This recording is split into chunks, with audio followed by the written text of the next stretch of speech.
Backyard Wrestling fans, welcome to another episode of Shooting with the Saint. And on today's episode, we got a special guest. All the way down from Tennessee, we got the one, the only, the Painmaker, the big dog, whatever you want to call him. We got Josh Allen. How you doing? We're breaking the fourth wall, folks. What's up? It's good to be on here with Anthony Aries and the Shooting with the Saint podcast. It's Send it's a it's mess. been a minute since we talked like one-on-one personally. It's been a long time, man. Like I can't tell you the last time we had a conversation. Actually, it's been a while. It's been a while. You know, I think this is a really good podcast. You know, it's no Yeah, secret of all the drama and everything that's been going on, especially with Tennessee and that whole thing. But I think one of the yeah, things with making backyard wrestling great again is, learning to just move on.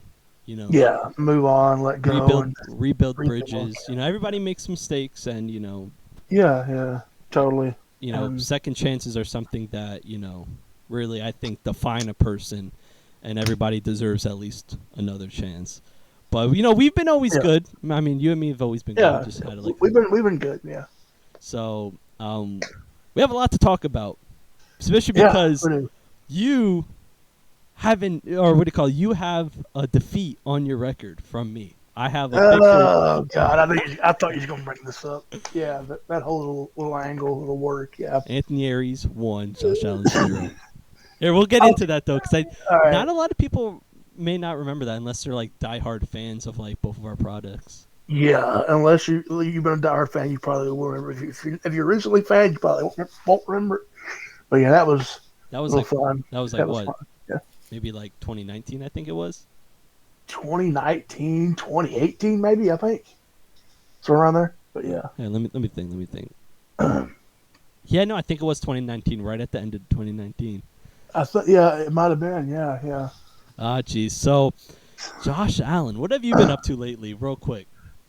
Well, just busy, just well, if we're shooting, trying to get still TW is still up and running, thriving, great. With it being 2023, we've now been going for 6 years, 6 years. So it's been an incredible ride. A lot of bumps, a lot of bruises, a lot of defeats. From 2017 to now, it's been, I mean, humble beginnings, climb up the ladder, and finally get into where we are now. I'll be honest, I never thought I'd get there, honestly, because, when we started, we was all, young 17, 18-year-old guys doing it for the shits and the giggles, right?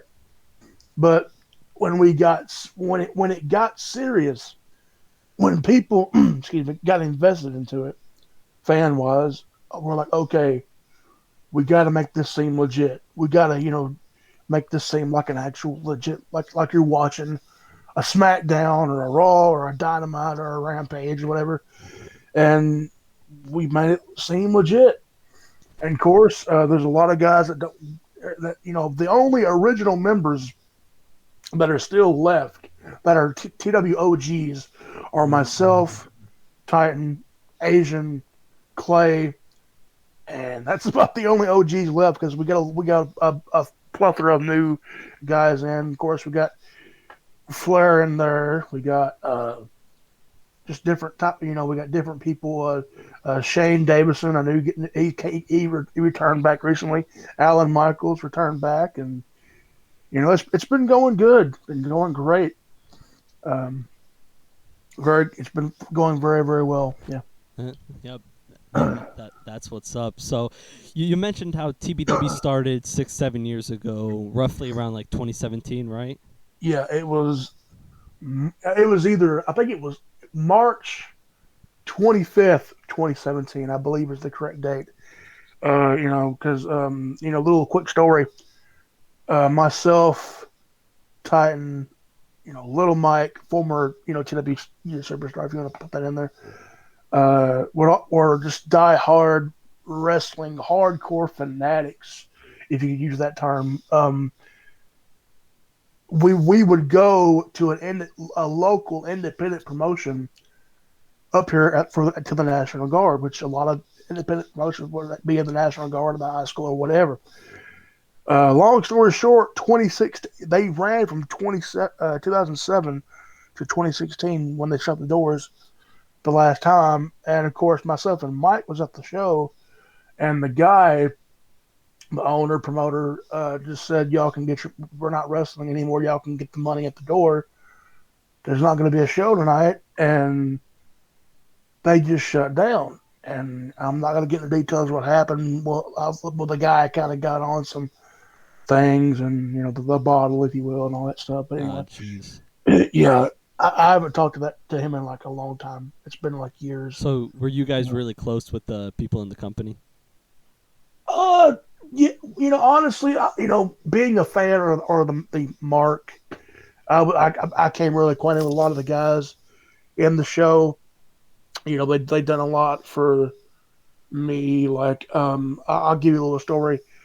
Of course, a lot of people may know about I legit have health issues. Which, if anybody has seen my documentary that we put on TV like a long time ago, you will know I have health issues and all that stuff. And Is, I is, actually, is that you doc know, still up? yeah, it's still on the channel. It's been on the channel for a long time. It's still Here, there.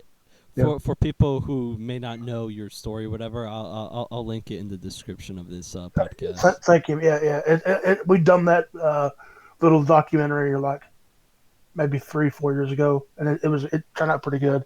But yeah, so long story short, I had a liver disease, cirrhosis of the liver, back in like 20. I was diagnosed with that 2014, 2015 ish, maybe. Of course, you would get that from the bottle because drinking, but I have never drunk in my life because if I did, I'd be going to the woodshed. Just to be clear, I mean, but you know, somehow, some way, I got it through medication when I was young, an infant. Yeah, Somehow, I don't know yeah, how. like You painkillers know, and shit can really fuck up your system. well, I mean, Yeah. it was whatever medication they gave me when I was like really young, an infant. Whatever it was, it kind of caused that.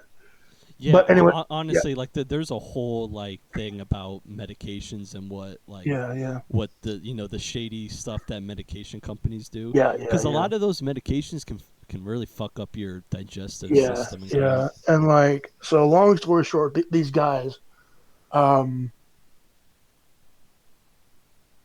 they money at the show to help me get back and forth to Nashville for medical like, travels and expenses and all that. And to this day, they're like my second family, a wrestling family. I don't I haven't talked to much of the guys from that promotion in a long time.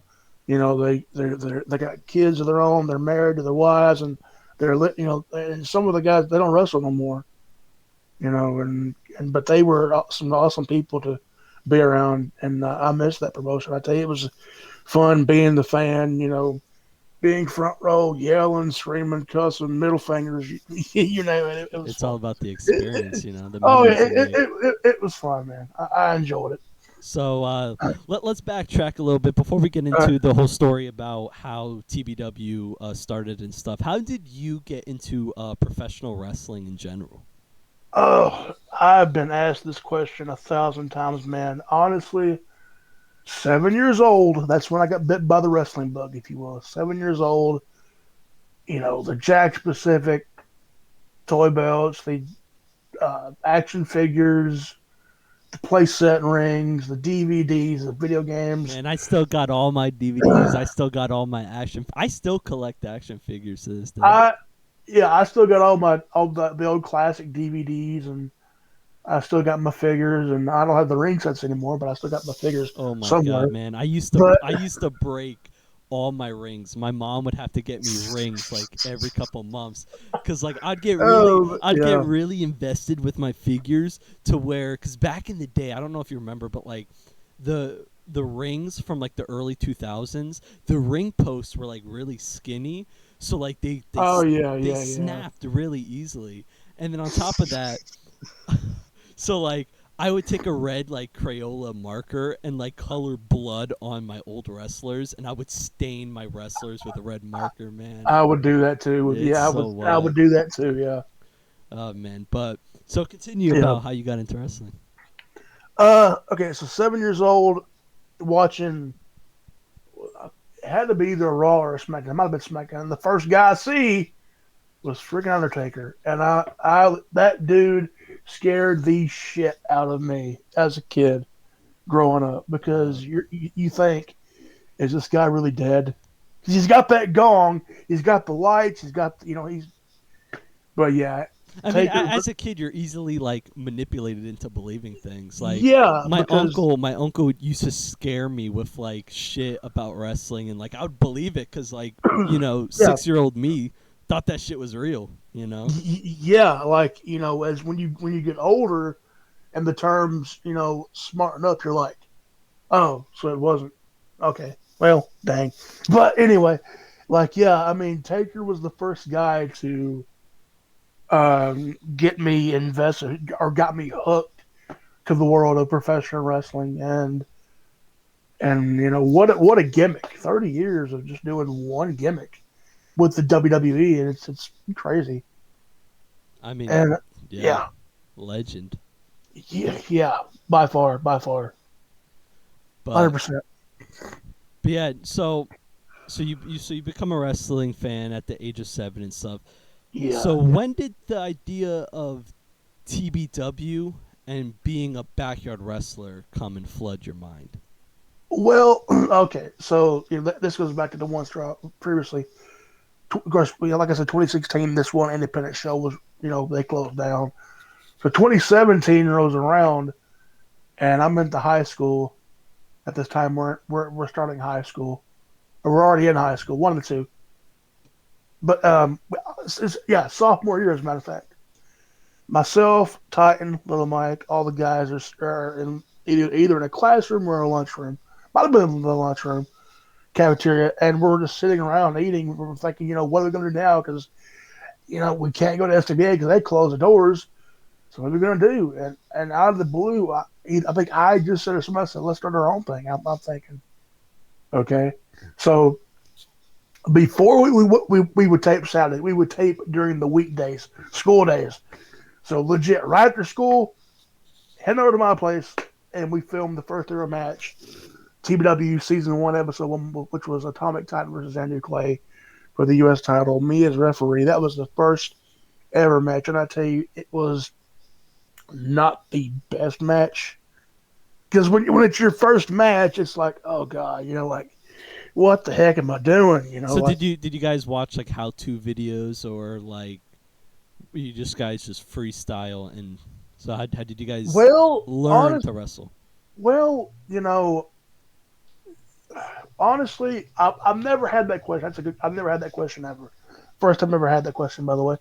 Um, honestly, we just, by watching on the television and, doing what we knew, the holds that we knew, we would just go out there and do it. And then sometimes we would freestyle, and then sometimes, It honestly, just at it the, just kind of came to you guys.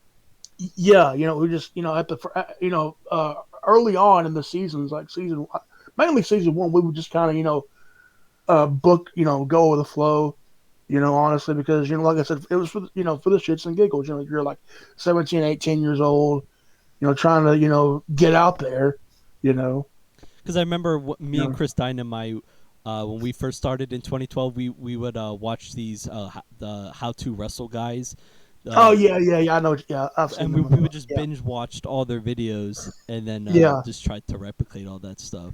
yeah, So yeah, yeah. how did you guys come up with the name just Tennessee Backyard Wrestling TBW? Like, was there other name ideas, or it was just going to be TBW from the start? Actually, there was no other names. Honestly, I just out of blessing. We'll just call it Tennessee Backyard Wrestling. See, that's actually one thing I kind of regretted with FBW, is having it just Yeah. Florida Backyard Wrestling. because it's Yeah. just so generic. But I mean, Yeah, I mean, yeah, I know, I get what you mean, man. Yeah, yeah, I but totally get I it. mean, I can't complain because Yeah, my brand and your brand ended up being pretty successful. definitely, 100%, 100%. Yeah, definitely, yeah. So one of the first characters that um was big for you in your especially in your early days of TBW was the big dog, and that gets a Yeah, lot of yeah, complaints, comparing it to Roman Reigns, even yeah. though your big dog was not anything like Roman Reigns, but No, no, no. Okay, so quick story: the origin of that nickname. First off, I was the original for Roman Reigns was so Roman f off. But anyway, so long story short, calling out Roman Reigns on the b- b- podcast. before the tribal chief bullcrap, of course he did that too. But then again, But real quick, the big dog is not like it's just a generic phrase. Like I'm pretty sure there are fucking like 400 big dogs around in every yeah, sport. I mean, there's a guy in Alabama that was an AW. He did that too. Yeah, but he's spelled differently. But anyway, so there was when I was in junior high, 7th and 8th grade, there was a coach. I'll plug his name, Mr. Howard Cochran. Shout out. Um, Shout out. I mean, cool guy. I haven't seen him in a long time. Um, I believe said, "Hey, big dog, come here." I'm like, "Yeah." Of course, he knew I loved to do like hunting, rabbit hunting with my dad when he was able to do it, and I was interested back then and all that. And he was a cool. So from junior high, 7th and 8th, on into high school, that name transitioned from junior high to high school. And when I got out of high school, it still transitioned. So everybody from junior high until the time I graduated, they either called me Josh or Big Dog. That's it. Those two. It was never Joshua. It was just that. So, and honestly, he was kind of he gave birth to that nickname and it stuck. So I'm sitting around one day, we're planning out our ring names or gimmick names. And I said, okay, I'm using that nickname because why not? And the whole Joshua Allen or Josh Allen, my full blood name is Joshua Allen Hopkins. So I took the last name off and used my first name, middle name. Because hell, John Cena used his real name honestly, so why not? I couldn't think of a stage name to use So at the the, time. so there was no other names. Like it was just Josh Allen. That's what it was going to be. Yeah, that's what it was going to be, and honestly for me, and I rolled with it. And when I was in doing the big dog, we'll call it the big dog years if you want to.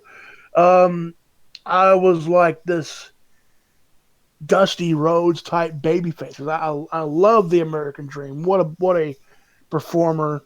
God rest his soul. Great, great wrestling mind. Great, what a showman. What an entertainer. A pioneer. And that's who my baby face influence was for that, years of doing that. And of course, where I'd go back baby face, I would be the big dog again. Then I would go over to the Painmaker as a heel and yada, yada, yada. I mean, it was like kind of a back and forth thing. And honestly, whether I was on either side, I don't know how, but I'd get cheered. And I'm thinking, you're supposed to boo me, people. I'm the bad guy here. But I I mean, mean, with your story about your health yeah, issues and stuff, yeah. like it's hard to hate somebody who had to overcome that stuff and still kill Yeah, it in a backyard. yeah. I think it's a lot of people because honestly, man, I'll tell you, doctors only get me 72 hours to live. This is a shoot for real life, and they thought I wasn't gonna be able to make it. One of my lungs like collapsed legit, and they had to like legit put a like blow it back up. How Like old were you when this happened? uh, I can't. I was an infant at the time, Oh, so so you maybe were like like a baby. yeah, baby, yeah, yeah. So yeah. What they said when I was born, I wasn't even breathing Really? at the time, so they had to like work. I had like 7 or 8 doctors working with me to actually get me breathing on my own, and et cetera, et cetera. And thank God for them, because Without them, I probably would. Well, without the good Lord, I wouldn't be here. That's the main thing. Without God, I would not definitely be walking, talking, breathing. I give him the credit. I give God the credit for me being able to entertain. Because it's a talent. Whether I'm a Yeah. hue, whether I'm a face, and I don't mean to get biblical on that, but I thank God for the. Not preach it. For, I mean, hey, preacher's kid, man. Okay, I'm a preacher's kid. I'm not ashamed of that. My father, with him, my father used to be a wrestling fan when he was my age. I mean, he would. I mean, back in the day, he would, Ric Flair, Ricky Steamboat. Well, down in the South, it was like Jackie Fargo, Yep. his brother Roughhouse Fargo, all those Southern wrestlers, Bill Dundee, Lawler. But yeah, I give God the credit, for everything. Without him, I'd be nothing. So, 100 So, percent. so with all those health complications that you just explained, like, was there Yeah. any, doubt or worry, going into like starting to wrestle yourself with TBW? Honestly, was I afraid a little bit? In the back of my mind, yeah, because I'm like, what can I do what everybody else can do, right? Can I do what Atomic Titan does? Can I do what Andrew Clay could do? Can I do what Little Mike or Hillbilly Deluxe, or people like that could do? And I thought to myself, I'm like, well, they got their style of wrestling, and I have my style. Look, everybody's wrestling style or forte is different, because it has to be. Because if you have this, if everybody wrestled the same, it would be a pretty boring ass show, True, honestly. true. You know, But so I mean, hell, you with all those health complications, still having the balls to try this out. I mean, that's mad respect. yeah, I mean, it's a lot of people, back when we started out saying, "Oh, you're not going to do this. You're never going to make it." You'll get that from people, but honestly, I think what helped us a lot back in the day is the whole like our high school Yeah. picked up on it a lot. Even our teachers, like there's a teacher, shout out to Mr. Brandon Mahaney. He was a Spanish teacher. He would legit put our episodes up on the smartboard, and they would Really? watch during class. Yeah, I can't relate. Yeah. My school bullied me and my buddies for FBW. So Well, yeah. Well, it wasn't. We never did get the a lot of some of the kids did get the jokes and the laughing and the snickering and all that stuff, but it was more of it was more love than hate for us because a lot of people looked at this and like, okay, so it's something they can do in the spare time. They're not doing anything bad or worse. You know what I mean? It's just wrestling. It's a show. yeah, It's like no. Jesse Ventura, the Body, old wrestler back in the day, said it the best. Wrestling is physical theater. You can go out there and play a character, play like in a play or a movie, and you can controlling an audience, whether it's a live audience or behind the screen. It's a beautiful thing. It's something to witness when you Yeah, can no. like control people. My school Yeah. bullied me, and I got blacklisted from the wrestling team. In fact, the wrestling um, coach tried to recruit me to the wrestling team just so his team of wrestlers can shoot on me and all that yeah, like a shit. like a legit amateur shoot. Yeah, Yeah, because yeah. the wrestling coach, he was my geography teacher, and he fucking you know made fun of me and teased me about the whole Yeah, public yeah, wrestling thing. So yeah, I never was able to do the amateur stuff that I honestly wanted to do and shit because yeah. I knew that if I joined that team, that was going to be a death sentence for me because of the Yeah, backyard yeah. wrestling I did. But Right. so, man, um, so you do the big dog gimmick and stuff. So you don't do the big dog gimmick anymore. So right. I've not done that in ages, man. I've not been the big dog in a long So time. so what made you put the big dog away?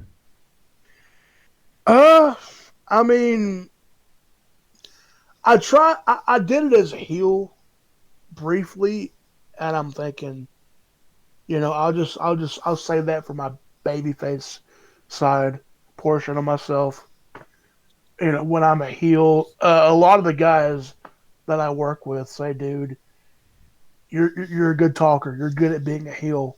And when you have to play the heel, you got to put emotion to it. You got to make the people believe what you say, whether you're a face or a heel. Yeah. The heel's design is to get heat, pure, utterly heat, and it's a lot. Honestly, it's a lot easier playing the heel, playing the bad guy, because Yeah. you I mean, know. I think you and me know how easy it is to get people to hate you in real life and yeah. I mean, at least I mean, if unless you're like Atomic Titan getting death threats, but hey, but there we go. But Because people's yeah, natural thing is to hate. yeah, People will exactly. hate you no matter like people hate so easily, so With whatever profession you do, whether it's wrestling, music, whatever, you're gonna get haters. You yeah. know, And they're easy to attract. exactly, It's almost like exactly, people exactly. hate by default until Yeah, yeah, yeah. but another one of your gimmicks that you did after the big dog that really gained a lot of popularity that you were doing pretty recently was the Painmaker.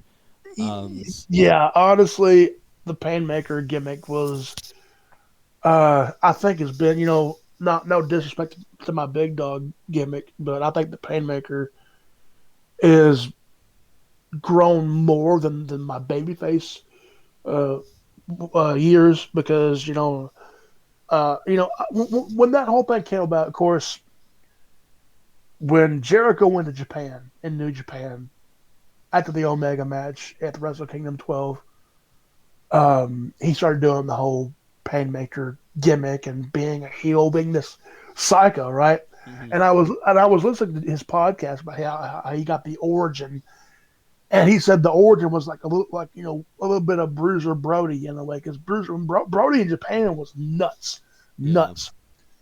And he said, what would a serial killer look like, as a wrestler? And of course, he did the pain, all that. It was another way to reinvent himself. Yeah. Same with me. I was talking to Titan about doing the gimmick, and he's like, "Okay, sure, man," because at the time Titan was going to go babyface. So We what? both So were at what the time. made you want to do? You know, like some people call it a cosplay or a version of what Jericho created. But what made you want to go the Painmaker route? A lot of people, they will say, "Oh, you're ripping off Jericho, cosplaying, whatever." But to me, there's a different, there's parodies, there's cosplaying, and then there's the tribute and the homage. And I put mine in the tribute and homage category, even though it was me being me, but I was just doing that persona. But it was kind of like my dark side, if you could. And I think it really blew up with the whole Jericho tweet. That's when it got hot, really hot. And after that, when that tweet, happened from Jericho, Yeah, and because didn't he tweet something about it, saying uh, like giving his approval or some shit? okay, yeah, okay. So, quick story. There was a guy. There was a guy out in Vegas. In Vegas, who's an independent wrestler. One day I think we're doing a training day one day, and out of the blue, he sends me a text, says, "Hey, look at this," all caps, and he sends me a screenshot. Some guy uploaded either my entrance from Backyard Chaos to the Strike Match against Atomic Titan, or the photograph, and I'm thinking, is somebody ribbing me? That's what I first thought. And so I look at the picture, and plainly it reads, Chris Jericho verified. This is amazing. Go for it, Josh. I lost my shit. I legit sprinted I legit, I've never ran this fast in my life. Like, I swear to God, like, I ran from my room, out of my house, all the way down to the back, and I showed the guys, me and all the guys just went ape shit. And That's it was dope. a cool That's moment for dope. me. And I honestly thought, I thought nothing like that would happen, but it did. And to this day, I still can't believe it. To this day, I still can't. So, but after that, tweet, that was his kind of nod. I said, "Hey, go for it, do it." In my opinion, that's just my opinion. But that's my feel about it. But after that tweet happened, nobody said stop doing it. Nobody said nothing negative about it, and I just kept on doing it. And of course, I went through many different variations. I would do, there was the original Painmaker. Then when I got with Joe Anderson, the Grim Reaper, uh, former hardcore champion, that was kind of like our Taker and Paul Bearer thing. I would be his mouthpiece. He wouldn't speak. And then when I got working with, Ledger, you know, um, I got to plug Fat Asian for this because I got to give him all the credit in the world for this. With Ledger being the Joker, right? Hmm. Fat Asian said one day, dude, do some penguin stuff. And I'm thinking, the penguin. I see that. Okay. I see that. Okay. So, and the cool thing was at the time, nobody did a penguin gimmick I, in the yard. I don't So, think anybody really talks about the Penguin to begin with, but yeah, well, anyway, Marvel's better than DC. But I mean, I mean, vanilla and chocolate, people's got their opinions, man. You know what I mean? But anyway, uh, long story short, Asian was, well, Robert, I'll use his real name, Robert or Asian, however you want to call him, either ring name or not. He said, do some penguins. So I'm like, okay. So I legit would binge watch the old Adam West Batman um, TV series with Burgess Meredith, who played Mickey and Rocky, was the Penguin for that TV series. And he would always he had this grovelly like voice. He would call everybody he would call everybody Mister. You know, and of course he had that like laugh as the Penguin. So I took the laugh and I took the voice and I applied it to the gimmick. And like I said, there's another way to reinvent myself, and it I rolled. mean, I It went mean, for a long, for a it while. seems like you took something Jericho created, but then you evolved it and created it into something that you could honestly maybe call yours now today. You know, Yeah, in a way you could because I took a fictional comic book character, his mannerisms, and put it into this, and it worked. And honestly, because at the time I was doing the Painmaker thing, right? Still just the original, hmm Painmaker gimmick. But when he said do the Penguin stuff, I'm thinking, okay, we'll try this. I tried it the first time, it worked, it went over, it got over, and I did that ever since. And of course, things have happened recently that I will not discuss. Before the air. We talked about this, but yeah, yeah. I've kind of taken a back seat from the camera and letting the other guys have their chance So, in the it lights. seems like you prefer the Painmaker stuff over the Big Dog. Well, I love both gimmicks, characters, nicknames, taglines, however you want to say it. I, you know, I love both of them. Would I ever be the big dog again? Well, in wrestling, never say never. You never True, know. You true. never know. And I'm not done that gimmick. I'm gonna assume since 20, maybe 19 or 18, I believe. Because Well, because we had our feud, which we'll get yeah, into. yeah, It yeah, was the yeah, end. It was the end of 2019. yeah. We had our little work there, which was kind of fun. I enjoyed So that. maybe like 2020 was the last time. Yeah, because during the time I did like many different things. I was a general manager, wrestler here and there for a little bit. Um, but even when, but then of course there was the industry days with Titan and guys like Anthony Steele, Max Chaos, who's chaotic now, with JY the Prophet. Um, that was like a little our Bullet Club NWO type group. I was my original self as a heel. Yeah. Painmaker wasn't even. I don't think it was a thing yet at the time. But anyway, but yeah, I mean, I've had many different variations of my gimmick through the years, whether it be the big dog or the Painmaker, and I'm one of those type of guys. I might not be the best in ring person, but what gets me over is my talking abilities. Being able to cut a promo as a face or a heel So is and that why you became glue in. mostly like a manager, towards like recent times? Well, I thought to myself, I've kind of done a lot of things in the yard. I've been, like I said, I've been a three-time world champion. I've been a continental champion, which I love that run. That was my favorite run ever as holding a belt ever. Loved it. A lot of fun.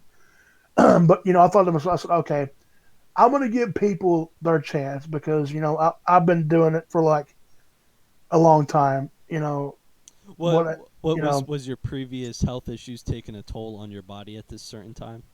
honestly, they was not kicking in a little bit. The breathing and all that. Yeah, they was kicking in a little bit, and I'm thinking, okay, um, I'll let these other guys have a chance because I don't want to be selfish or a ball hog at the or like Yeah.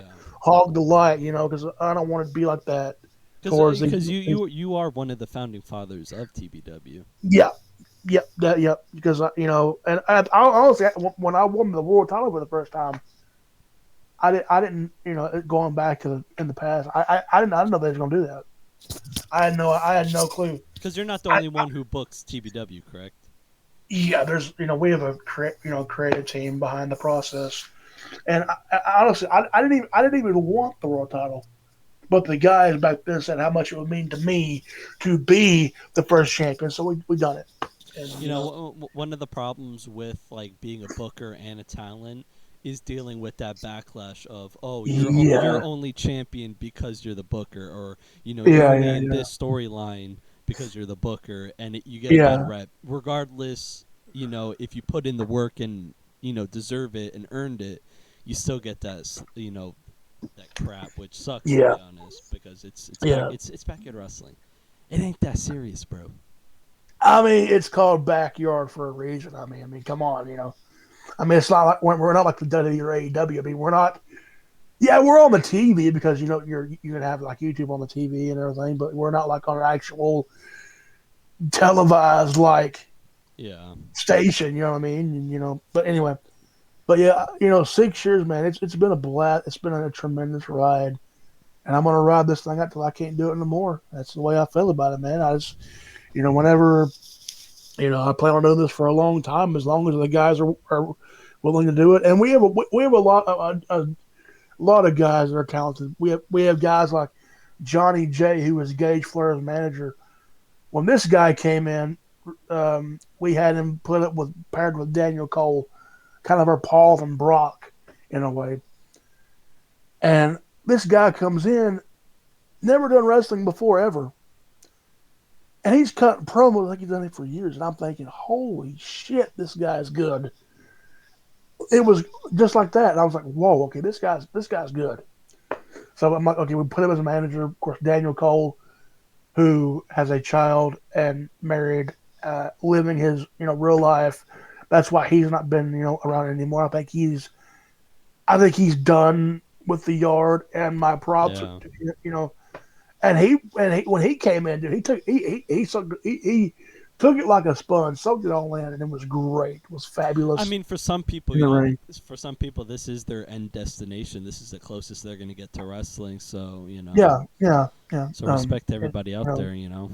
I mean, to the guys that are no longer, in the show, like people like Redneck Mayhem, TW Original, Daniel Cole, all those guys, they wanted to, go on and live their real life, and I'm not gonna be bitter. Yeah. I'm not gonna say, hey, don't go. We need you.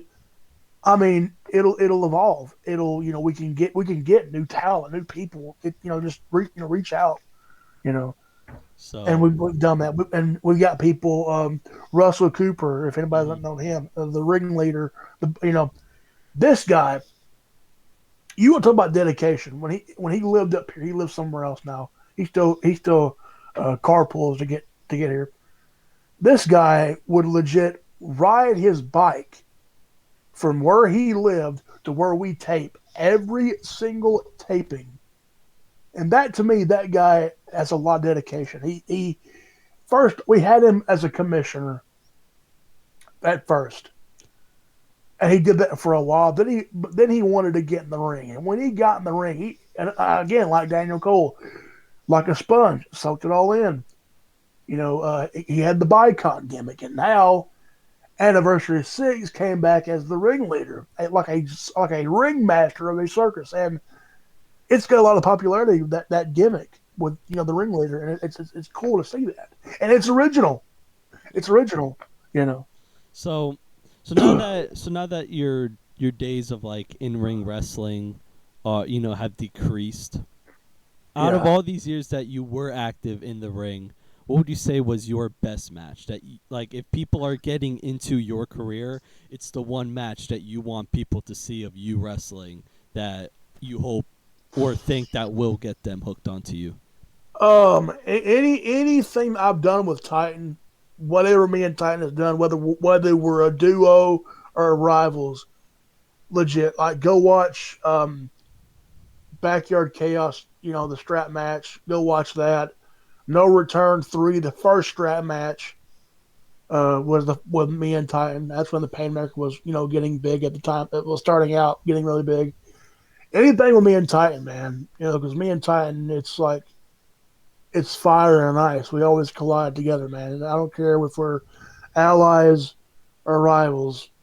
We create magic on the dang screen, If man. if if you had to choose, what do you think is the best you versus Atomic Titan match? Oh my God, we've If you had to good choose lord. one, what do you think? Which one's the best?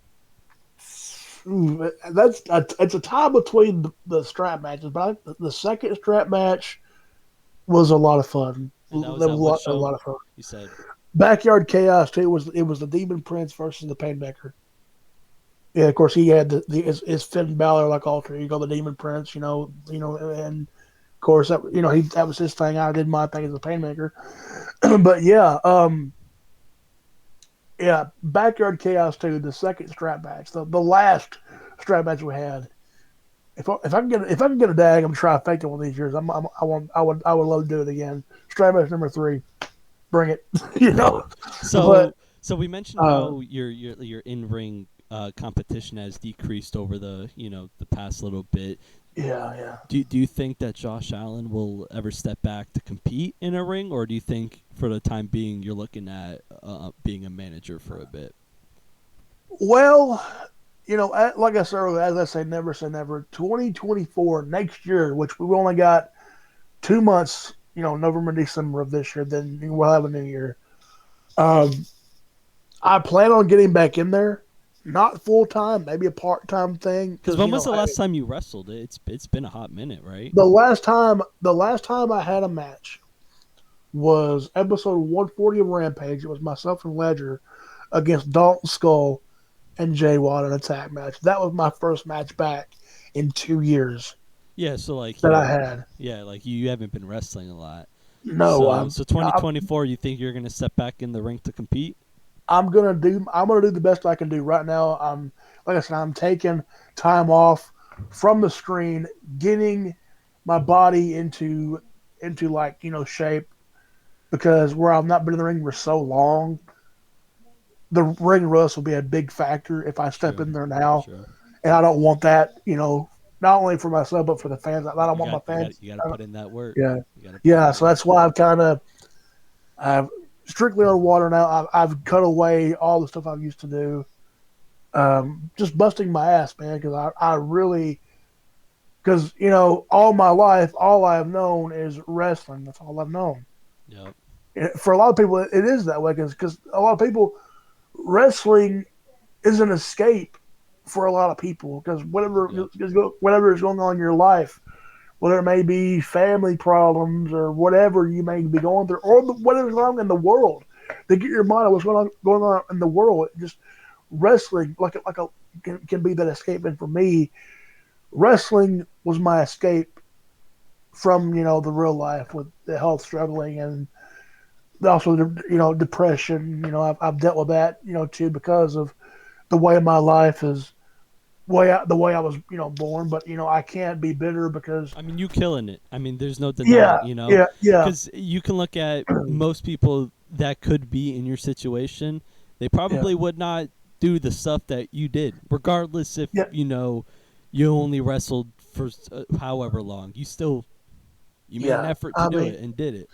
I mean, a lot of people can say, say I'm an inspiration, and I appreciate that. Honestly, God, I do. To me, You I gotta never, be humble. You gotta be I, humble.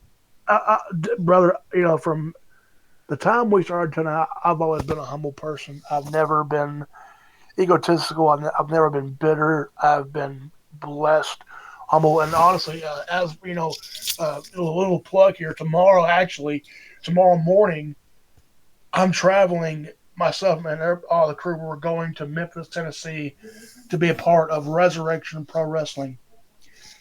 Little plug here. They're doing a show called Fallout, and the guys down there they've been wanting me on there for a long time, so we started working with them.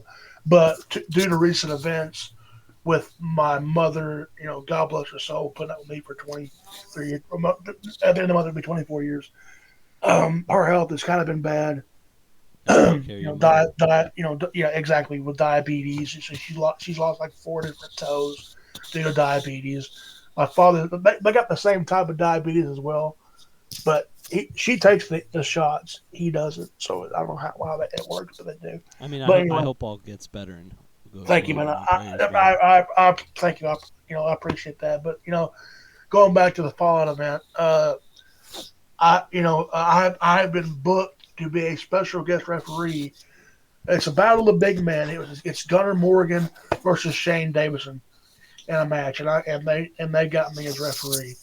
Are you So happy doing all this non wrestling stuff, like being a manager, being a ref, working behind the scenes? Are you happy doing that stuff, or honestly, you know, uh, man, whether I'm in the ring or not, at least I'm still involved in the world of wrestling. At least I'm still involved. Honestly, at least I'm still involved in some way, whether it's behind the scenes, whether it's being an owner, manager, whatever. As long as I'm still doing it, I'm happy. What if I never wrestle again? If I never have another match again, but I'd be happy because I'm still doing it. I mean, you still did it. You know, it's not like you've never done it. You know. Exactly. Right. I mean, but going back to the whole this event, the guy, like I said, the guys they've been with me down there for a long time. So a little plug here: if you're in the Memphis, Tennessee area or the surrounding Memphis area, tomorrow, November the 18th, Resurrection Wrestling presents Fallout in Memphis, Tennessee, Second Baptist Church in Memphis, Tennessee. Uh, and of course the guys they put flyers around up down there in Memphis and Mississippi. They've been promoting like hell for this, and I have as well. We all have on our end of the deal. But hey, what a blessing this is! My first ever traveling experience because I don't ever travel much at I all. know. I know. We were supposed to I, travel down for our match, and I've now usually I won by forfeit. I've, But it's I've always been local, man. I've never, because and why did you set but that match against me? oh man. But Anthony anyway, Aries is now 1-0 against the big dog. oh shit. Anyway, but long story short, man. They won't be down there for a long time, but with my mother's health being like the way it is now, and my father is going through things, and myself medically, I didn't travel. I've always been like local Yeah. to my promotion, my company, et cetera, et cetera. But I talked to them. The people down there are very nice people, very down to earth, humble people, and I talked to my folks. I said, "Yeah, you can go." And dude, I about shit a brick. I'm like, "What?" Because they're letting me go, and And disclaimer, but before everybody starts thinking stuff, we knew from the start of me and Josh's feud, we knew that Josh wasn't coming down and I wasn't coming up. It wasn't a yeah, possibility, so yeah. we just I mean, knew it. yeah. Just everybody know out there. We had this whole little work thing planned up, and Which we'll get into it because I'm pretty sure people who don't know we yeah, ever did this stuff yeah, is curious to talk. yeah. But long story short, I'm gonna be doing live commentary with Joe, who's one of the other owners of Resurrection, and I'll be doing the reffing spot as well. And the cool thing about this is, one of their guys was in the IWA Deep South or XPW Carnage Cup for the deathmatch stuff. Mac 10, who does all the he loves the deathmatch style. And they got to meet guys like Jimmy Controversy, Tarzan Duran, guys like that who wrestle on Grimm's Toy Show and Pro Wrestling Venom, which Jimmy Controversy owns. When they was booking the card, um, the people that run up there, they're actually getting Jimmy Controversy in this fucking show, and I legit, I'm like, and I told them, I said, guys, this is huge for y'all. Y'all are getting a freaking world-known guy like Jimmy Controversy to come to Memphis to be a part of this. That's huge, and That's what a wild. blessing That's it is. wild. That's wild. It's crazy because I used to watch this guy when GTS was at Graham's grandma's house, Yeah. but when he was young back in the day. So, and I've kind of been talking to him a little bit, like he's like, because here's last night he sent me his promo for the toy box death match, a death match in a church gym. This is gonna be crazy, legit. Imagine that. It's crazy, but Jesus is happy right now. yeah, Lord. But He said, "Please forgive us, Lord." anyway, yeah. Not on But my yeah, sacred land. it's. I've never experienced a death match, but I'm going to tomorrow and calling one for the first time ever with him in that it's it's a blessing, man. Like how could I fathom you like if you could tell 7-year-old me that I'll be doing this now, I'll probably say no, no. Well, maybe I tell you hell yeah, but anyway, but could I fathom if you could tell my 7-year-old me that I would be working with guys, like Jimmy Controversy and like that, I'd be like, hell yeah. I probably would say hell yeah, but anyway, it's awesome, man. I tell you, what an incredible ride it's been, and this will be like my first ever show in a venue. Like they're kind of like a Yeah. semi-independent promotion, and we've been working with these guys. Recently, it's not we've not had a long. We've been working with them recently, but they're cool people. They've been down here. I've had guys go up there to wrestle for them. It's like a back wrestling territory. Honestly, we kind of trade people. They come down here, Yeah. we go up there. But it's been great, man. It's been great. I enjoy the partnership that we've had with those guys.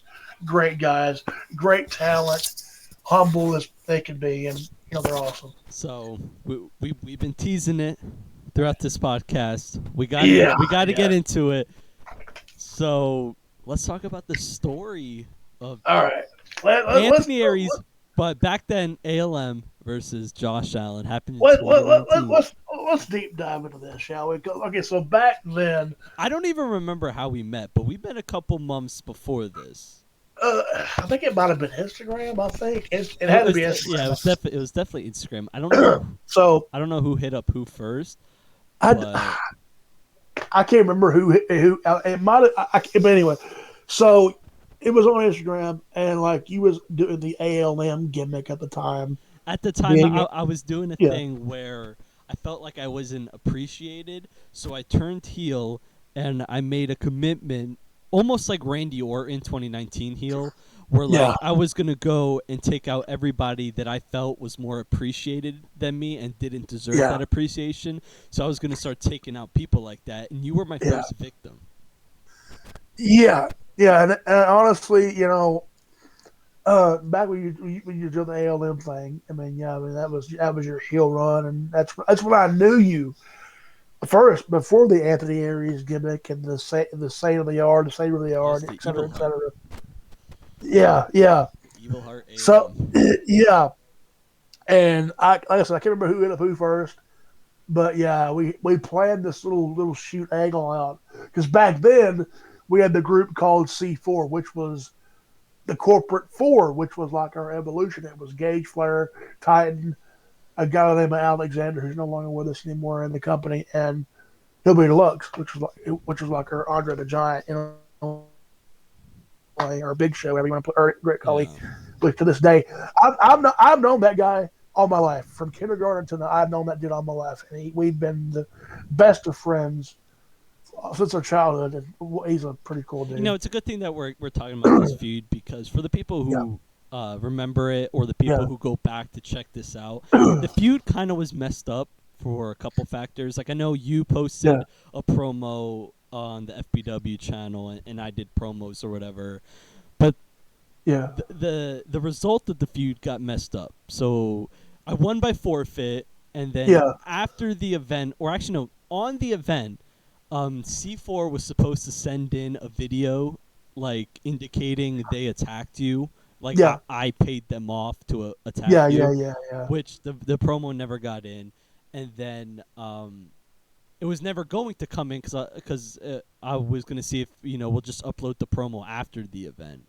Yeah, right. But Gage Flair ended up texting me after that, like the forfeit went online or whatever. He demanded that I pay him because I used the name TBW and the logo on my channel. I don't know why. Back then, I mean, there was there was a lot of, I don't know. Yeah, I guess there, what's your thoughts on that? Because that like I don't have the messages anymore, but that was honestly that's the first time I remember them talking about it, yeah, but the he pay sent thing, he sent me a little voice message saying, "Hey, if you want to continue to do this program or use Josh or whatever, you're gonna have to pay us for using the TBW name and logo." I mean, I heard about that conversation. I was like, "I'm I not paying mean, you," but briefly. I mean, we don't pay our guys. I mean, what the fuck? Anyway, I mean, I mean, so we don't even pay I our mean guys. we don't. I mean, a lot of people do, but I mean, it's backyard wrestling. Let's be honest; it's not that it, serious, bro. exactly, exactly. Thank you. But I mean, but uh, that's the first time I ever heard, the pay factor. That's the first time I heard that, but I did hear, but it was a brief. But I'm and pretty sure if I deep dived, I can find the messages, but it's not like I'm gonna leak it out or anything because yeah, yeah, yeah, it yeah. is what it is. It's the past. I mean, for God's sake. I'm still 1-0 against you, so what the fuck does it matter to me? Ah, fuck off. Ah, shit. But but hey, And I to think this I point, I think one of the things that got me into doing this whole program with you yeah, was during that time, promo wrestling or promo battles, whatever the fuck these people yeah, want to yeah, call it, yeah. On was like TikTok, yeah.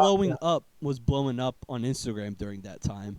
So Instagram, so TikTok, I yeah, was like, yeah, we can do our little version of like a promo battle, but pretend like we're yeah, actually gonna do a match and not just yeah, promo yeah, battle. yeah, yeah.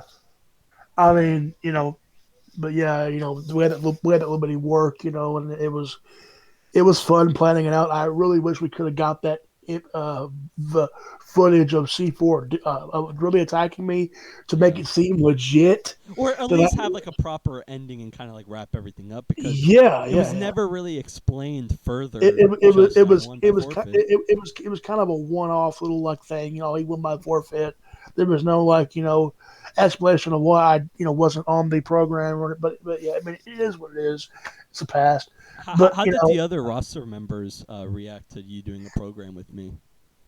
how do they react? But I guess they was kind of like hey, that's kind of cool. There wasn't really a bad reaction about it. And I mean I just it's I just up and did it. I didn't whether they liked it or not. I mean I'm like, hey, it's what I'm doing. It's my gimmick, my And character. it didn't really affect TBW because, like I said, like we tried capping it off with having C4 attack you because you were in a feud Yeah, with yeah, C4 at the time yeah, anyway. because I think at that was right at the cusp of Team Today versus C4 that the battlefield Yeah, so it's or gonna battle. add like an Yeah, extra layer to it. yeah, yeah, and of course, people know the Team TW won by me giving Gage the old Bionic up 1, 2, 3. So I pinned Gage Flair. Fuck you, Gage. There you go. But but honestly, I appreciate Gage's work in the ring. I mean, and a lot of people will legit say, "Oh, he's copying Ric Flair," but honestly, I mean, he is. I mean, you can't go around that, but yeah. I mean, but he's done it longer than me back in 2002. So he's done it longer than me. And of course, but yeah, I I mean mean that the that Raw. that's a very controversial topic of like cosplaying and like Yeah, how I mean, everybody feels about it. Um, people, people's got their opinions. I mean, Apple's and Orange, bananas and Starburst, they got their opinions. I mean, and people are entitled to their opinions. I mean, people, like I said, people's got opinions. That's, it just, it's what it is. so Josh Allen versus Anthony Aries is a dream match that we had, and Yeah. maybe other people might be curious about, but it obviously wouldn't be a BYW podcast or BYW product without asking who are some dream opponents that you would love to face one day Oh Lord. from any company, any time period, anybody. Okay. So this is like make believe and legit. Okay. If So like anything and everything was possible. yeah, I would love if Wicked J was still alive. I would have Facts. loved to work Facts. with Wicked J. God rest his soul. What a performer. God Yeah. bless him. He was the You backyard. know, He was the backyard Jeff Hardy. yeah, he was the back. Yeah, and the first. I think he was the first ever backyard Joker. Doing the whole insane clown posse thing. Doing that too in a way, kind of. And but yeah, God bless him, man. What a performer. Tragically cut short due to what happened. They told me what happened. I was like, oh God, He that was was. probably the most charismatic backyard wrestler ever. And Oh and yeah, and I used to watch him when I was a kid. without a doubt. If I ever got into the hardcore division, another guy, God rest his soul, Tommy Malice, God bless him, God rest his soul, who passed He away as well. he's a backyard wrestling OG. Yeah, I would have loved to have done a thing with Tommy Malice if I ever got the chance to do that. Um, let's see, I would love, if we ever had something, that'd be great. Me and you, if for real, Yeah. legit, that would be great. Jake Matthews from NEW up in, I think, Massachusetts. I think is where they're located. Something like that. NEW, Yeah. I think. Love to work with them. Great group of guys. Uh, would love to work with um, guys like Austin G, Alex G, the ESW. I would love to work with them. Let's be honest. ESW influenced a lot of us. Oh yeah, I mean, because they've been around. Good God, I mean, back when Wicked J was around, they was around for a long time, and I think they are. But honestly, They they're started the. in '05. Oh, well, there you go. Yeah. I mean, but yeah, they to me, I used to, before we even did Packard, I used to like just watch it, and I'm thinking, huh, this is interesting because you're doing your like gimmicks and Was your own ESW the show. first backyard wrestling company that you discovered? Honestly, yeah, it was them. Then it was Sweet Savard's Yup. CHW. I feel like Yeah, this generation it's either CHW yeah, or ESW yeah, them too. because they And were the top dogs of backyard wrestling. oh, I mean, there are some yeah, that KBW with Cage, El Fuego, AKA some Frigo del Sol and yeah, yeah. some it's KBW for them, but mostly it's ESW or Yeah, CHW. For me, it yeah. was ESW for me. For me, it was ESW and CHW. Because CHW they did the I used to hardcore stuff at I times. I used to watch them, but for me, like I always thought ESW was the better one. No offense to them, but I mean, again, like I said, people's got their pays, man, but and like like I said, people, seeing those two top companies not have a ring, not have a trampoline. I mean, ESW had a trampoline, but barely used it. And like for me, I had nothing either. So like right, seeing that, I was like, oh shit, I can do it too. They don't like they had what 100,000 subscribers. It's like they have that right, had that success with no ring, no nothing. I can do it with no ring, no nothing, yeah. and I that's mean, what prompted FPW. a lot of people when they began to do it, you either if you couldn't get a real ring, it was either the ground or the trampoline or a makeshift ring. And for us, we went from the ground there for the first time. Excuse me. And then Redneck Mayhem and his dad, they brought in a bunch of tires and plywood. That was the first ring, and I tell you, that ring I remember that. sucked, sucked because there's nothing to hold up the plywood from breaking. It was, but then of course, we went from that to tires, pallets, and plywood. Then the carpet padding, then the tarp. That's it. Then of course that's when we started adding the post and ropes to it later in the years. And then here recently, with working with Resurrection Wrestling, they had their old ring. They got a new one, same size but a higher up. Yeah, The apron's higher you up. guys have the low boy or the low skirt Yeah, or the whatever. low one. Yeah, yeah, Yeah, the low whatever it's apron. called. Yeah, low apron one. And when we got that, I was like, wow, holy shit! Now we're getting up there.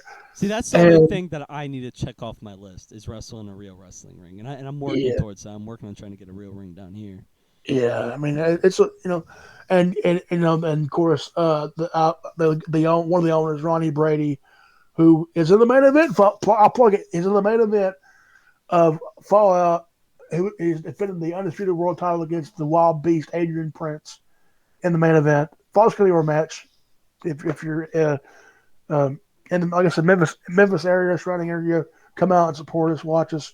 I will definitely, whenever the show gets out, the live premiere gets out, I will send that to everybody's way if y'all want to see it. But yeah, but Ronnie said the only guys I would sell that ring to is y'all only. I guess they kind of thought, that they see the passion that we have for the Yeah. business, and they said the only ring I'm, and of course, the one of their guys, Jack Spade, um, he looked at me. He said, "I'm gonna be honest, man. For the longest time, I thought y'all was a joke." And this is verbatim. He said this. He said, "For the longest time, I thought y'all was a joke. But when I seen the passion that you guys have and everything that y'all do, y'all want to joke no more."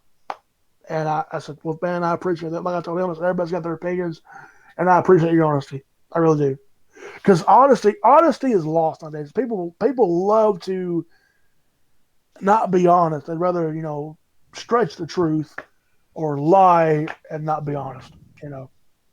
And I that's mean, lost in today's world too. yeah, like the Yeah, backyard wrestling community is a very wild place, and I think it, we it, it it's it's went to hell in a handbasket over the years you know, I, with because back in the day with YouTube not being a thing yet, or it might have been a thing. I think MySpace was still around back then.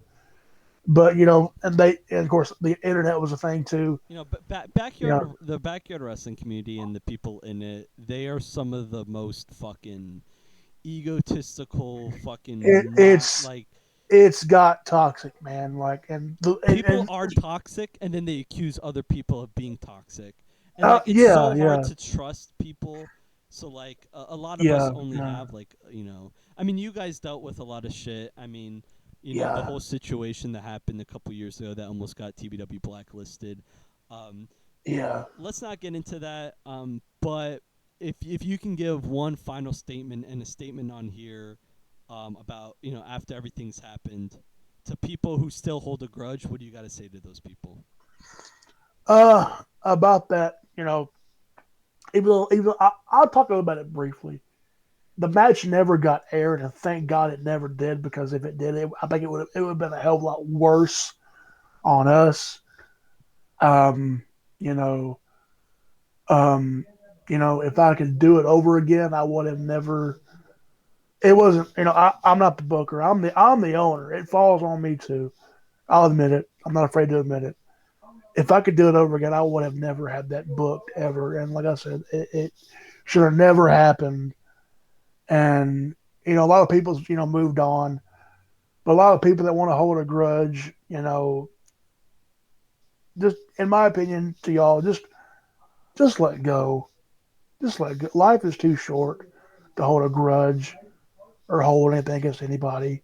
It's life is too short because, like, you never, honestly, you never know when it's going to be your last day on this earth. I mean, do you guys feel? You know, Do you feel like you guys learned from that situation? Oh yeah, by far, definitely. The guy that wrestled in the mask is no longer. What we got after that match, we got we said we got to part ways with you. We do, and I've not talked to him since. He's doing his thing. That's him. But but yeah, I think we've learned a lot from it. Because legit, I thought that was going to be it for us because at the I mean, time I was it almost was, to be honest. yeah yeah because me and Ty were like how the hell do we bounce back from this, and it was at the time I had thought where it was going to be like a shutdown. We was going to close it, and I was going to maybe go somewhere else to wrestle somewhere else, with a different name. My brother, I mean my brother, my real aunt. And shoot, real brother Andrew Clay, but we're real brothers. I don't know why we never used real names in the yard, but we just I don't know. But anyway, he was gonna go somewhere else. We'll be to a different place, But you know, we somehow, some way survived. How we did, I don't know, but we did, and we thrived, and we learned from it. And and no way in God's room I would ever do anything like that again because like I said, like we said back in wrestling nowadays, it's not the wrestling, it's the people in it. You know Yeah. what I mean? Like, a lot of people are so toxic, and with me, I don't like that shit. I don't want to deal with that shit, and you know, You know, um, that, and that's why I created the Nexus. But there's people out there who think the Nexus is a scam, and that the Nexus is just a false, profit. yeah, But yeah. The BYN, yeah, I mean, let's get back onto brighter notes. We've been talking for a bit, but before we wrap yeah. up, this podcast and stuff, what are some goals that you feel like you still want to accomplish before you truly retire? For I truly retire, uh, maybe another belt under my belt. Maybe another championship if it ever happens. Love to do that again. Like I said, I've held the world title 3 times. Been a continental champion, been a tag team champion. My brother. If it ever happens, if it does, if I never get on the if what belt or no belt, getting in that ring is what I want to do. That's been my goal at a young age. Since I was 7 years old. Um, I would, but if I would love to get. There's a lot of guys love to work with. I would love to work with, like Jay Wild, guys like I've never worked with before. Because I've worked with Titan, I've worked with Flair, I've worked with the Who's Who now, but these new guys coming, I would love to work with the new guys like Russell Cooper, guys like Jay Wild, because they're new and people have never seen that before. And but here's what version will they get? Will they get the big dog in? Will they get the Painmaker? Who knows? But there's a lot of guys I would love to work with in our and outside that would love to before I legit hang it up. Do I want to hang it up? Hell no. But as a time, there's a time where you say, hey, I've done all I can do. I've done enough in the ring. And when I do officially leave the ring, and I'm gonna be balling like a baby when I do that because I mean, it's you been always got to think about your personal and your health, your yeah personal yeah life and your health. yeah because real life is important to me. Definitely, it's Because always been wrestling important to is me. just a fantasy world. Rest, it's make believe, man, and I don't like to use the word fake. It's predetermined, yada yada yada. However It's you want to definitely not word fake. it. It's definitely not fake. No, no, because like with the training behind it, hell You no. The can't bumps, fake gravity. Sure, the punches, the kicks no, are, you cannot fake. choreographed. You cannot fake falling. and No, and hell and no. No it's way. easy to find what rings are made of. Go fall on your grass outside. That doesn't feel any better. You know. No, God, no. I mean, and yeah, I mean, the ring has got boards, padding, yeah, but it hurts. It hurts like a yeah. It doesn't it goes, but yeah, but yeah, there's a lot of stuff I like to do. When I officially do hang the boots up for real, would I still be involved in wrestling? Hell yeah, 100%. It would probably be like a behind the scenes, maybe a producer, or if I want to continue being on screen, I'd probably be a manager, or I might do the authority figure again, the authority role, man, like GM, whatever it may be. But even if whenever I do decide to say, hey, I'm done with the in ring, you know, um, as long as I'm still doing it, whether it's a production role behind the scenes or an on-screen role as a manager or a GM, whatever. As long as I'm still doing it, I'm happy. That's what's up. But That's what's up. I've really enjoyed this ride of backyard. It's been a tremendous ride. It's been highs and there's been lows. Do you think And you'll ever go fully pro, or you think right now where you are is where you want to stay? honestly, going pro. I mean, honestly, if I'm being pro, the only way I'll ever get in wrestling, as far as I may get, might be in the yard. Would I love to get to an independent, independent state? Yes, love to. But there, you have to get like insurance, all that stuff. You don't think it's And possible with your health conditions and stuff? I mean, for a wrestling role in the independent, for like if I ever get independent, no. You think you Um, would be like a manager or something, if anything? Probably a manager or an authority figure. But I would love my dream. If I ever said, hey, if I ever got, if I ever got to that point from the yard to the independent circuit, I would love to like run an independent show. That would be awesome to do, to be able to get away from the yard, but at the same time, the independent circuit is also toxic as hell as well. I've heard a Yeah. few things about that too. A lot I of mean, I've heard a lot of indie guys say that yeah. backyard wrestling's more fun because you get more I freedom here. mean, Um, and I've even had guys but on. people are more childish here in backyard wrestling, so Yeah, it's a big time. double-edged sword no Like, matter where you go. yeah. But I've had guys, from the independent circuit that want to do the yard stuff with us because in a way, I guess they want to go back to their roots because all of us, I mean, for God's sake, we all did backyard at some point in time. Because and, Fact. and Fact. I've said this before. If you ain't got the finances to get into a school, to get trained, to be in the actual business, what's the alternative? It's backyard. I mean, and Yeah. a lot And of a lot of people, exactly, a lot of people can't make it that far yeah, and a lot of because people. wrestling school is not cheap. It's not cheap. No, they'll charge you up ass, man. And It's on like, top of that, there's a lot of scummy trainers who just want your money. yeah, yeah, They yeah. won't graduate you, but they'll take your money. It's all for the money. It's a money gag for them. They'll just take the money and split. I mean, that happened to the Hardy Boys. That one guy that trained them. To be honest. Yeah, Um, yeah. so we've been talking for a bit, and it's been an absolute honor and a pleasure to be able Oh, it's to been chat great, it man. up with you again for the first time in a while, Oh and yeah, by and far, stuff. man. I like to end off these podcasts, with just a list of things that you're grateful for in your backyard wrestling journey. Just because I think it's a good idea to be grateful and be humble. Yeah. So, real quick, what are some things that you were grateful for that's happened throughout your backyard wrestling journey?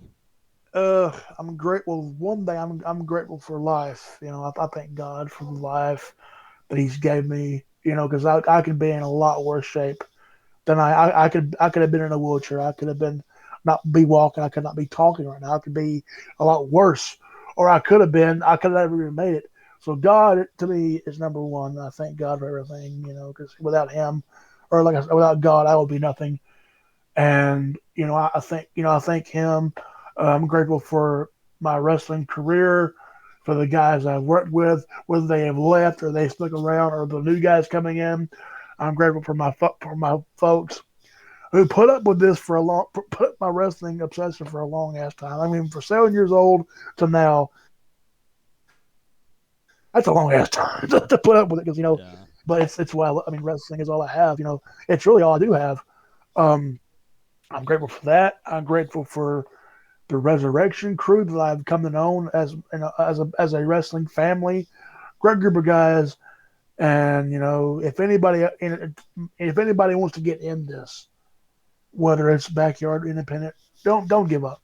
Don't give up because if your worst enemy is yourself, your mind, your thoughts. Facts. Facts. That because you're your own worst enemy because whether you get because but it's been a crazy ride and I've loved it. Like I said, there's been some highs, there's been some lows, there's been some dark times, and it happens. It's life, man. But also one last plug: Redbubble.com, folks. I'll plug this real quickly. Team it up, Redbubble.com under Tennessee Backyard Wrestling or TW merch shop. You can either get you get hats like this. You can get TW hats. You can get shirts, hoodies, cups, mugs, get thermals, you name it. Redbubbleshop.com and to get that. You can follow us on Facebook, Tennessee Backyard Wrestling, YouTube, Tennessee Backyard Wrestling, TikTok, TW 2017, and that's all the socials all the Where socials that can we they have. find the big dog, Josh Allen?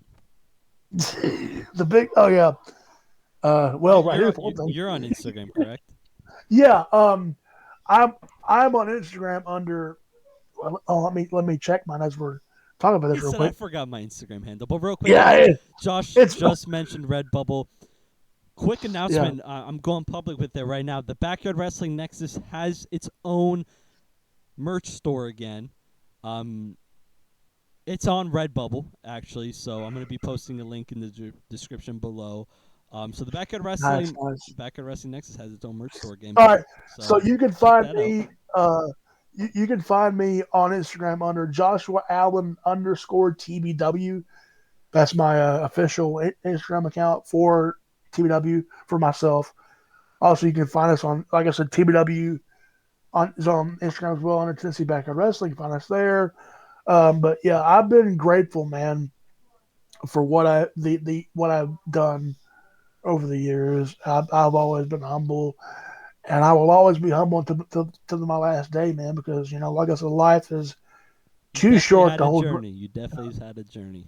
It's what a journey it's been. What a ride. I tell you, it's been something. So real You quick know. before we end off this, what is one last statement? Open mic time. Any last statement? A message to the backyard wrestling community. What would that message be before we get off this podcast?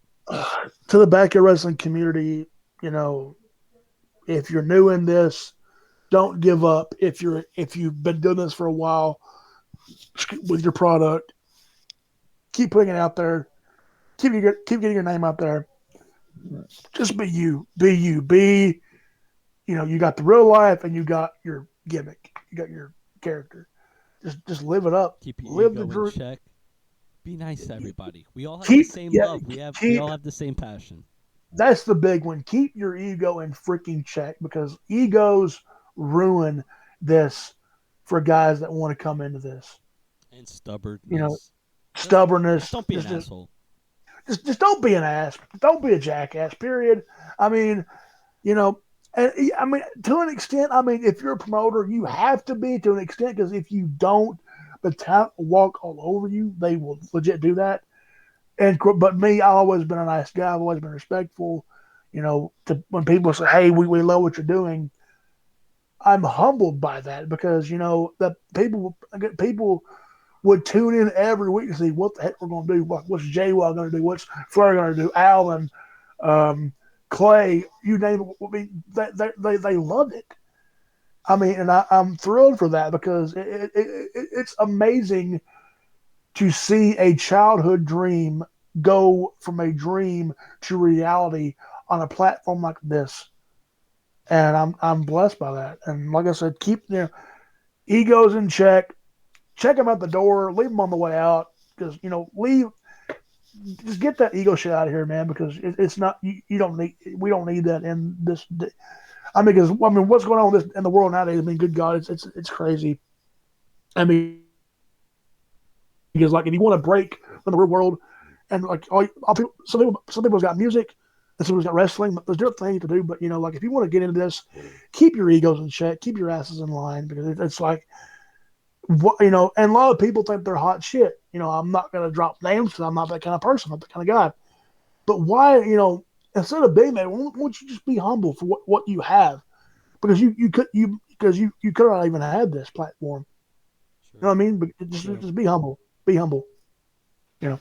Preach it, man. Preach it. But Thank you, man. Josh, man, it's been an absolute honor having you on this It, podcast. it's been a blast, man. You It's been a know, blast. we were kind of close back in the day. We had we just kind of fell off from Yeah. each other. So it's been nice to sit down, have a conversation with you, and have you on the podcast, man. It's been an Yeah. absolute honor. Guys, go check out Josh on his Instagram and socials and stuff. Check out TBW, guys. Yep. Guys, if you guys like this podcast, just hit that like button, subscribe, just so I know I can keep doing this and get just Yeah. tell stories of backyard wrestling. Yeah. But it's been Anthony Aries with Josh Allen, shooting with the Saint, and we'll see you guys in the next episode. Adios.